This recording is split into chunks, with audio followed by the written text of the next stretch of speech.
Good morning, ladies and gentlemen. It's my pleasure to welcome you all back to the Peterson Institute for International Economics.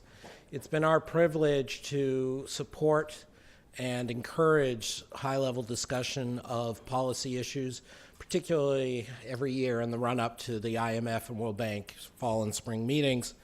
I am delighted to have been host, as was Fred Bergsten before me, to a number of finance ministers and heads of state and central bank governors around the world. But today we are particularly pleased and honored to have with us the Honorable Jack Lew, the 76th Secretary of the United States Treasury. Mr. Lew was confirmed by the United States Senate on February 27th of last year. He previously had been White House Chief of Staff and Director of the Office of Management and Budget, a position he also held in President Clinton's cabinet. From 1998, before returning to OMB in 2010, Mr. Lew first joined the Obama administration as Deputy Secretary of State for Management and Resources. But of course, Secretary Lew well understands the importance of the international sphere in the decisions that he and budget people and the leaders of the U.S. have to make. It's been our privilege to work with him and a number of his colleagues on a variety of issues, and we're delighted that he will be with us today to give his views ahead of the upcoming G20 and IMF meetings. We're breaking a little bit with our usual choreography today. Vikas Balaj, who covers business and international economics for the New York Times editorial board, will be moderating today. He had previously been a correspondent for the Times in Mumbai and joined the Times in 2005 after working at the Dallas Morning News, which is certainly a foreign country. Anyway, so I'll be turning it over to Vikas and the Secretary from here on out. My job is to enforce if anybody goes over time. And with that, I'd like to invite Secretary Lew and Mr. Balaj to join us. Thank you.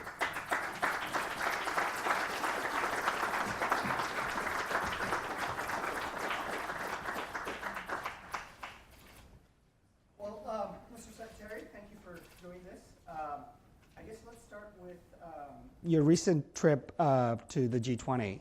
And there's a lot of, since then, a lot of economic data has been coming in. And not looking very good for the Eurozone. It's not looking very good for China and Japan. What's your sort of assessment of the state of the international economy today?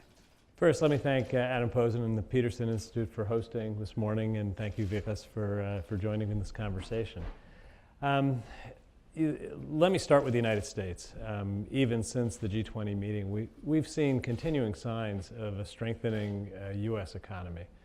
Obviously, that's my job number one, to focus on the U.S. economy. And one of the things that was quite clear at the G20 meetings is that the whole world is looking at the U.S. economy to continue being a strong engine for growth. Something that I've pointed out at this G20 meeting and at quite a number of previous meetings like this is that while we're determined to have the U.S. economy grow strongly, the rest of the world also has to take steps to make sure that growth continues to accelerate. I don't think there's a secret as to why the U.S. economy is doing well. Obviously, it starts with a very resilient people, a very resilient economy. But it also started with policy. We took definitive steps beginning in 2008 to staunch a financial crisis. We took more steps than most of the rest of the world did. We took very decisive steps to get demand going again in this economy, and we're now reaping the benefits of that. We've seen in other countries that there's been a less determined response to their own economic conditions. So, we've made the case quite broadly that there's a need to do two things at once. There's a need to focus on growing short-term demand, while at the same time focusing on long-term structural reforms for long-term growth. I think it's quite interesting if you look at the paper that the IMF put out this week in advance of the meetings. They did a paper on infrastructure that makes a case quite compellingly that if you invest in the right things now, it leads to a stronger economy in the future, and as a byproduct almost, it grows demand in the short term. That was a big topic of conversation at the G20 meetings. So I do think that there's a need for more action in quite a number of parts of the world. I don't think the United States alone can pull the global economy to where it needs to be. Are you worried that the U.S. economy would falter if Europe, say, went back into recession, if its major trading partners are struggling so much? Look, the U.S. economy is part of a global economy. While in the four corners of a U.S. economy, I'm quite confident that we are on a quite sustainable and increasing growth path. We're not immune to impact from the rest of the world if demand falls, and that has a spillover effect. I don't see any imminent risk to the U.S. economy. Obviously, I'm eager to have the highest possible growth rate, so even a small incremental impact is something that I would hope we would avoid by seeing growth pick up in other parts of the world. I think each of these countries has a much more fundamental reason to take a hard look at their policies, because for their own domestic reasons, they need to grow, they need to have very high unemployment rates come down, they need to have a stable foundation for the future. And it's not just developed countries. In the emerging markets, we've seen that countries that have had the right balance are doing better than countries that haven't. So we have many challenges in the United States. I don't pretend that we've tackled every long-term problem that we have. But we've got the right mix of thinking about how do we grow the economy in the short term, build a foundation for stable economic growth, and keep the issues of longer-term importance on the agenda for ongoing debate. I think that it would be a good thing for the world economy, and the United States is part of the world economy if we saw more of that in other places.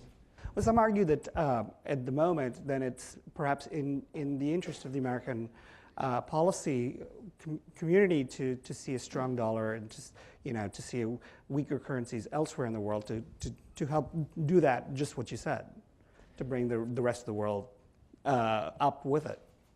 As I said a few minutes ago, my job number one is to make sure we have a strong economy. And I think we do have a strong economy. I think that our economy is doing better relative to other economies in many instances. I think, like all my predecessors, I believe a strong dollar is good for the United States.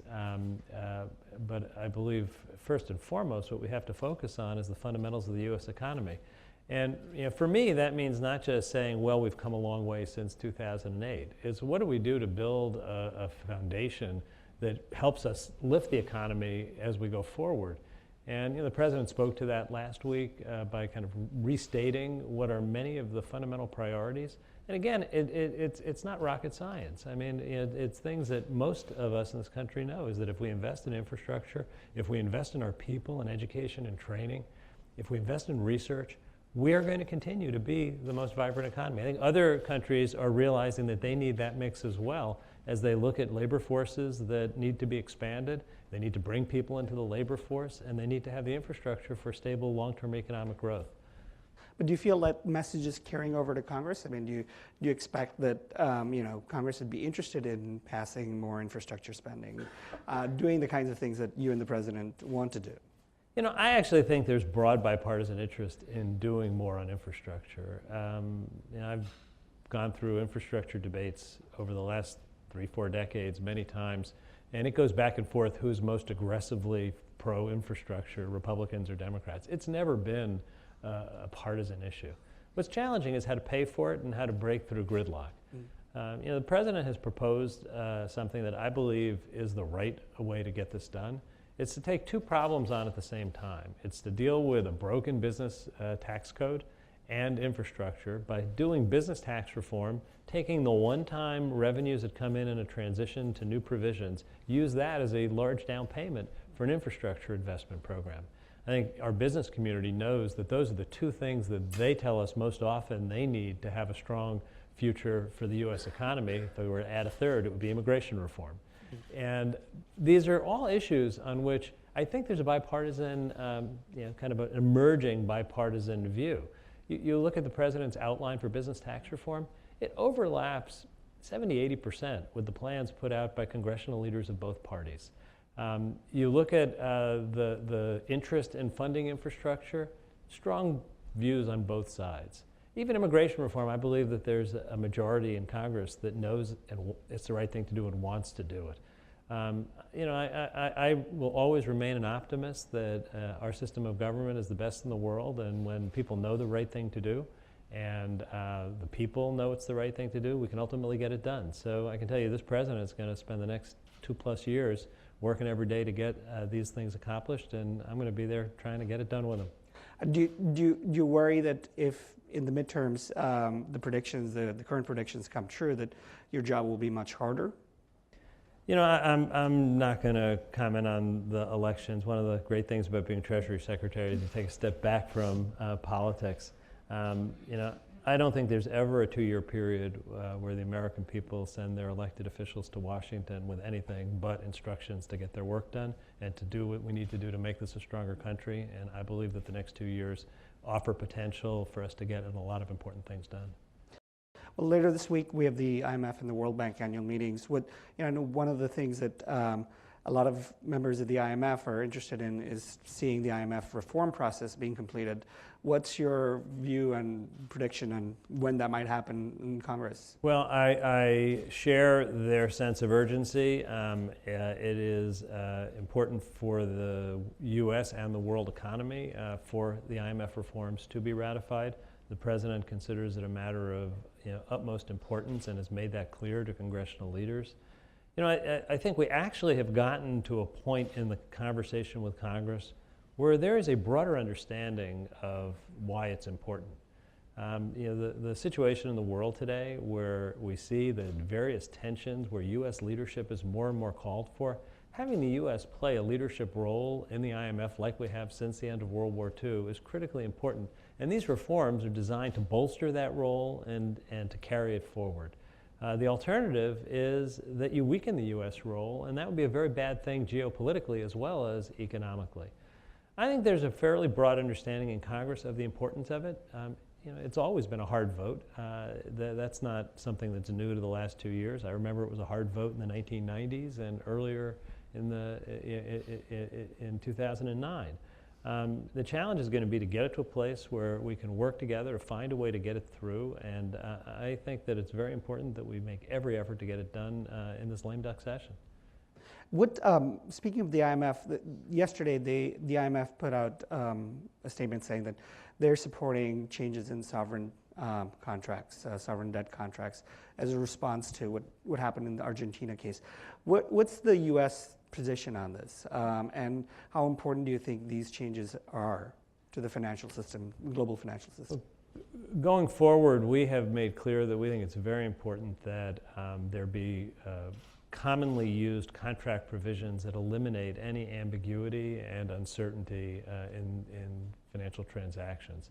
I think that the IMF work on this, the independent committee that's been working on it, have done very important work, and the fact that we're beginning to see these new provisions show up in funding documents is very important. The clarity of the contracts on which the financial markets rely should be beyond question, and I think that we're committed, as the IMF is, to a process of reaching those kinds of clear documents. Right. Recently, you made some changes to try and prevent inversions from happening. Then soon thereafter, there was the European Commission report on Ireland and the Apple tax rulings there. What can you, inversions sort of being one thing, but what can you do to make sure that companies are paying some tax somewhere and paying their fair share, in fact, not just paying a nominal amount, through these advanced tax rulings? You know, the international community has been focusing on this issue of base erosion for some time now. We've been focusing on this issue, obviously, in the United States. Let me start from a U.S. perspective. What we could do to most advance this issue would be tax reform. If we had business tax reform where we lowered our statutory rate, we right now have the highest statutory rate in the developed economies. Our average rate is about average because we have all these loopholes, deductions, and credits that are not reflective of even current policy priorities, and many of them weren't a good idea in the first place. If we could do business tax reform, we would take away some of the pressures that drive companies to invert. I've never said that there's not economic benefit in inversions, nor have I questioned the legality of it. I've said it's wrong, and why is it wrong? I think it's wrong for a company to do business in the United States for very good reasons. We have the best markets in the world. We have the best workers in the world. We have the most stable rule of law in the world. Notwithstanding our need to invest in infrastructure, we have infrastructure that gives them what they need to thrive now and in the future. We have the best R&D. So there are a lot of reasons why companies will continue to do business in the United States. To change their address for tax purposes, to go from one jurisdiction to another to avoid paying taxes, I believe is wrong. The law shouldn't allow it. That's why we've proposed a statutory change in the president's budget. It's why, as the cycle of inversions picked up, I called on Congress to act on legislation, standalone legislation on inversions, and when Congress didn't act, we were in the background working on getting provisions together to do something administratively. I certainly hope that the action we took administratively will slow the trend. I have no guarantee. What it does is it takes down the economic value. It doesn't eliminate it. It will take change of law to eliminate the benefit. You know, the issues in Europe are really matters within Europe, between the governments of Europe and the companies doing business there. So I won't comment specifically on that, but I do know that what we as a group of world nations need to do is to make sure that we do our own work to make our tax codes such that it doesn't drive people, companies, to look for these kinds of avoidance devices. And we also should avoid a race to the bottom and avoid putting in magnets that make it attractive. You know, at both ends, there's work to be done. On tax reform, do you agree with the Republican position that it needs to be revenue neutral? Certainly it would be one opportunity to raise more revenue if you looking forward in the future. When we put the President's framework for business tax reform together, we found that to bring the rate down to 28%, we needed to do it on a revenue neutral basis. It was hard to get it to 28%.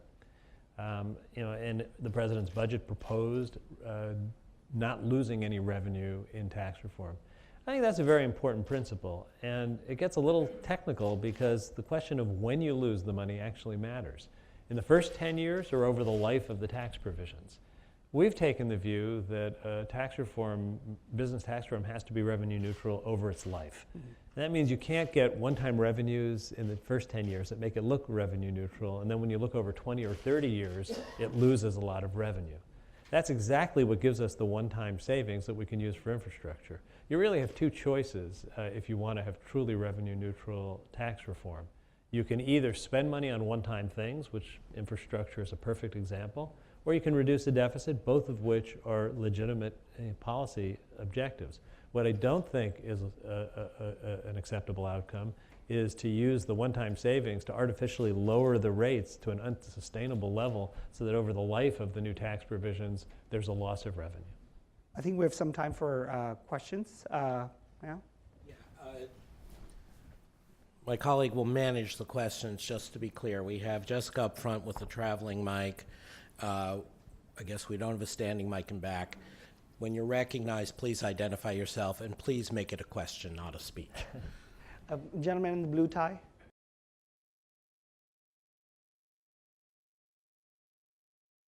Thank you very much.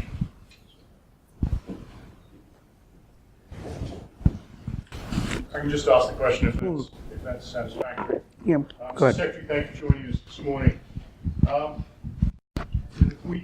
My name is Krishna Guha. I'm Vice Chairman of ISI, which is an independent broker-dealer. I wanted to ask you a little bit more, if I may, on the currency side. In recent weeks, we've seen significant moves in global currencies.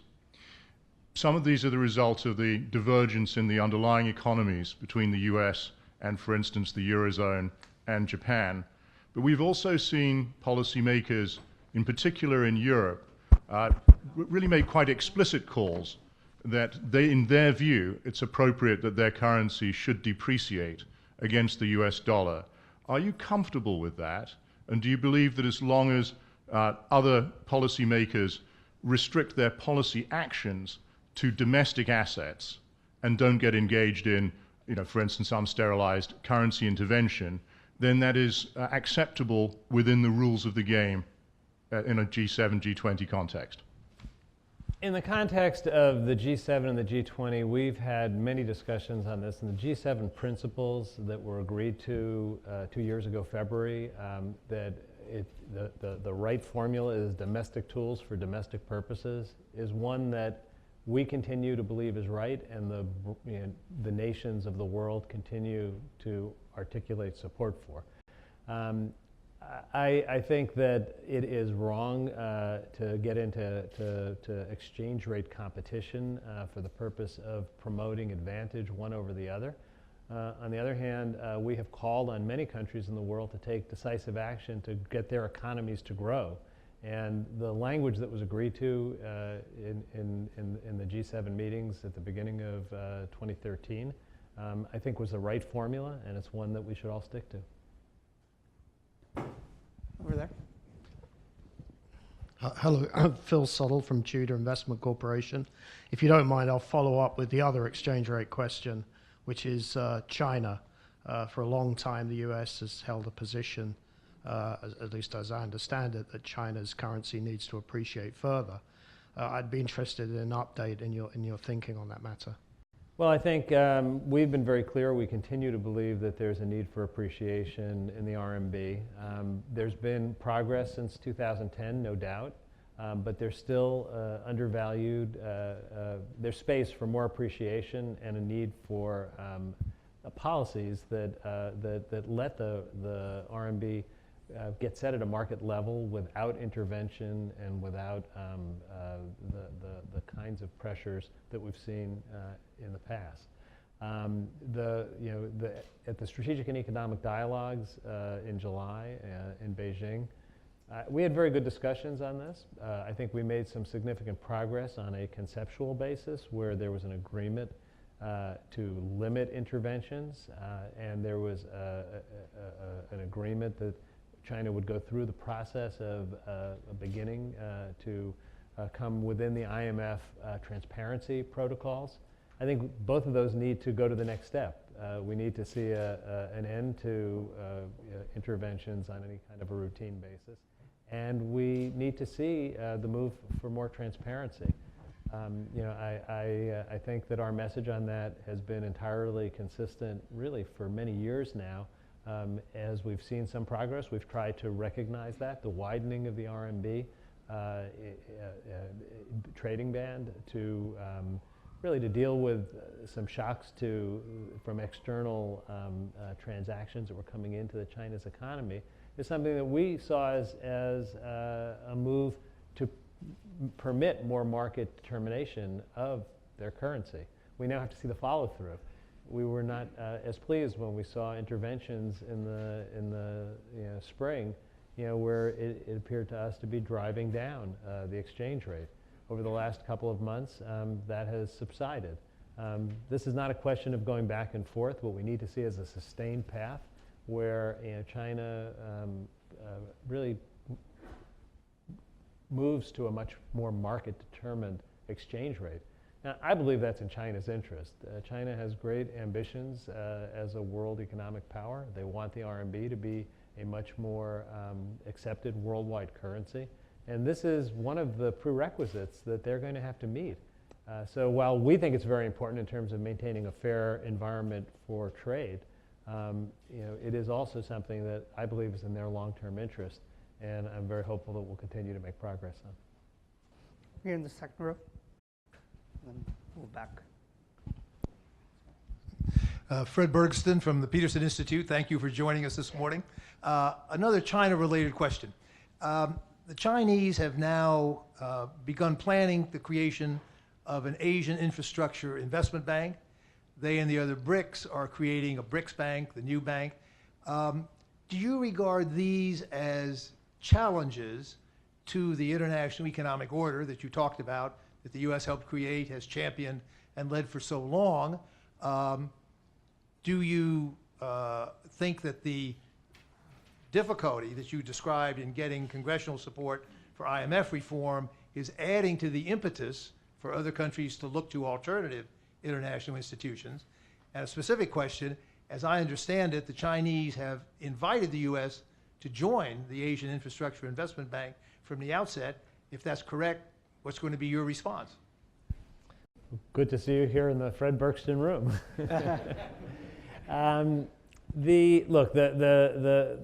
What I've said about this in public and private is exactly the same. We welcome more investment in international infrastructure investment.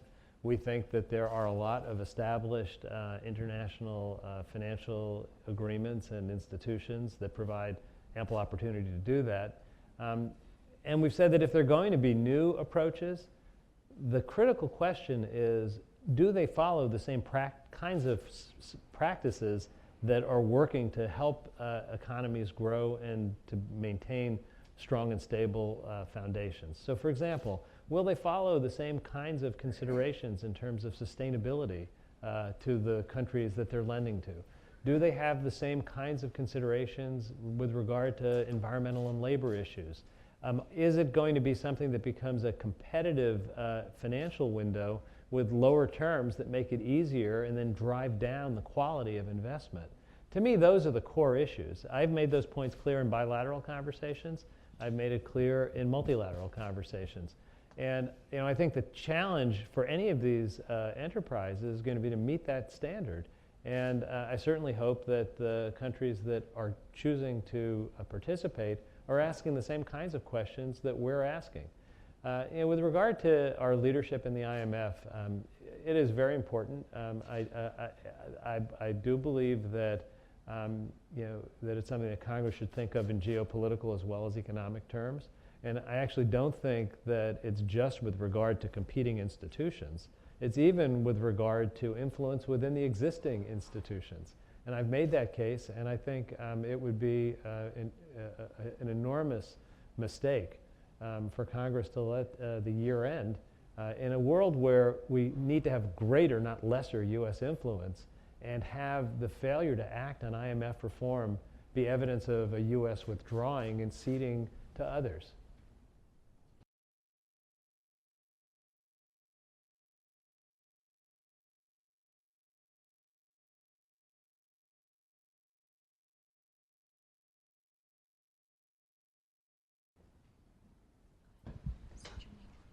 Thank you.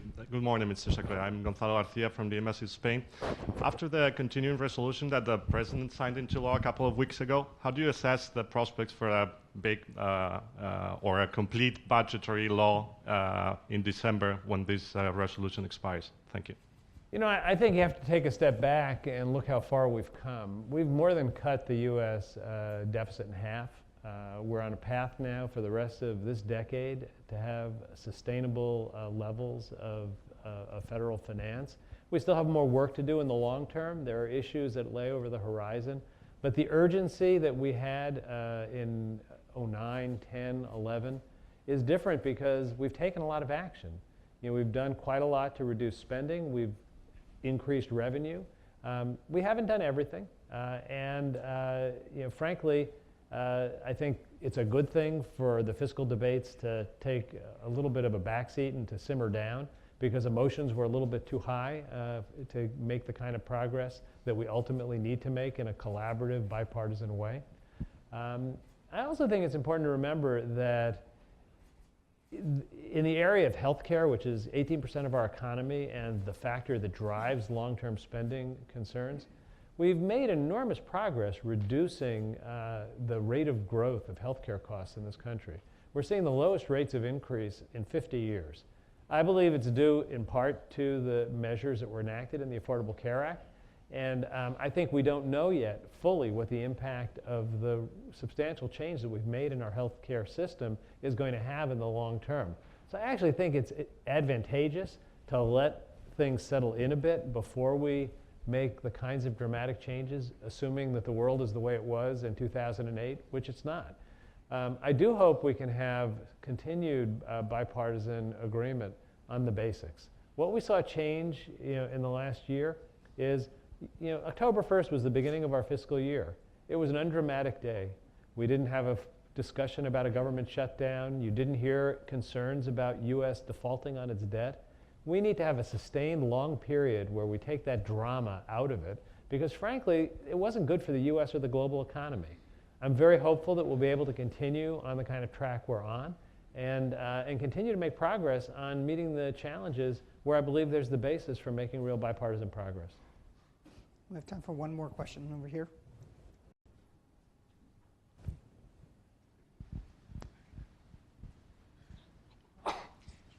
Thank you very much. Thank you. Mark Finley with BP. Mr. Secretary, I'd be interested in your assessment of the impact of international sanctions on Russia and, both in Russia and in elsewhere around the world. Thank you. Well, I think first you have to go back to why we have sanctions. Many of us have spent much of the last 6 years trying to grow the world economy, grow the U.S. economy. The last thing in the world we want to do is be taking actions that could create headwinds in that effort. But there are some things that require action. Russia's behavior with regard to Ukraine demanded a response. It's unacceptable to ignore the sovereignty of a neighboring country. It's unacceptable, directly or indirectly, to create the kind of domestic situation that exists in Ukraine now. And Russia needed to get a clear message from the United States and the world community that it would not be tolerated. The economic sanctions that were put in place are probably the most sophisticated sanctions regime that has ever been designed. It was quite deliberately set up to put maximum pressure on Russia with minimal risk of spillover to the European and the US economies. I think we've succeeded in that. Russia's economy was not doing well before the sanctions. It's doing considerably worse. All of the assessments I see from within Russia, from credible economic experts in Russia, predict quite dire consequences for Russia's economy if the current sanctions regime stays in effect. To date, we've seen spillover in a micro way to individual firms with individual business dealings, but we haven't seen it in a macro sense either in Europe or the United States. Now, obviously, Europe's economy is much more integrated with Russia's than the US. General decline in Russian GDP will have more of an impact on countries for whom exports to Russia are a bigger part of their economy. So I don't want to say that there won't be any consequences in Europe or in the United States, but I think if you compare the impact, Russia has felt the full burden of them, and it's relatively moderate burden outside of Russia. The goal here is to create a path for Russia to take a step back, for Russia to respect Ukraine's sovereignty, for it to withdraw from either directly or indirectly engaging in military efforts there. And I am certainly hopeful that the current ceasefire, which has shown a little bit of signs of strain in recent days, provides the opportunity for that stepping back. The alternative is that there will have to be tougher sanctions, not weaker sanctions. And it gets harder and harder to manage the spillover risk as you march up the ladder of steps you take. One thing I can say is that there is deep determination in our government, and I believe in the governments of many of the leading countries of the world, to continue to send a strong signal to Russia that this is unacceptable behavior and it has to change. Thank you for that, Secretary Liu. Thanks to Vikas for running today's session. Speak on behalf of my colleagues here at the Peterson Institute. We certainly wish you all the luck in the world and all the help we can give in making Congress realize, as you put it, that this should not be a tough vote to restore IMF leadership to the U.S. And we wish you the best of success in having a substantive next 2 years on the international and the domestic fronts where you so ably put out the agenda. Thank you very much. This meeting is adjourned. Thank you.